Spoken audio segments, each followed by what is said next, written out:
Hello everyone. We have come far on the road of realistic real-time graphics since past couple of decades. One of the major aspects of achieving realistic graphics is accurate lighting. And when we think of lights, they come with shadows. Shadows give us a sense of position of an object in 3D space. Without shadows, everything would look like it's floating in the air. But did you know how shadows are calculated in CGI? Let's see how.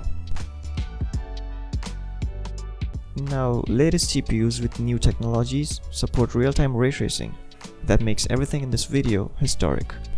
But it will take a few years for this technology to replace current methods of lighting. So we will respect the method that served us for so many years and see how it works. For that, we will consider this simple low poly scene in Blender 2.8. We have a bridge, ground, and some trees. We have a camera looking at the bridge and a directional light source. To understand shadow computation, we need to know what a depth map is. When a camera renders a frame, it uses the distance between the camera and an object to correctly overlap objects in the frame. These distances are calculated for each pixel to be rendered and are collectively known as a depth buffer or a depth map. So, a depth map tells us how much far a pixel is from the camera.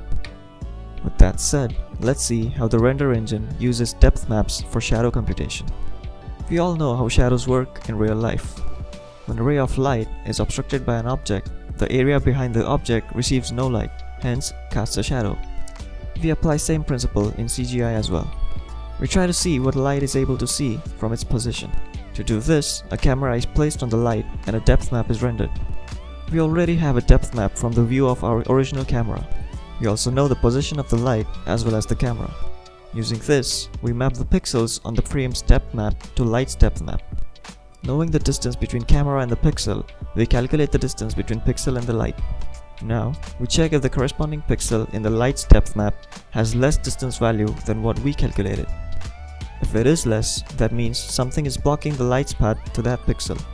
That means it is in shadow. And depending on the shadow settings, we color the pixel accordingly. That's how we render shadows in real-time rendering. Here are some side notes though about rendering shadows. You can see that we rendered the same scene twice for computing shadows, thus doubling the render requirements of a frame.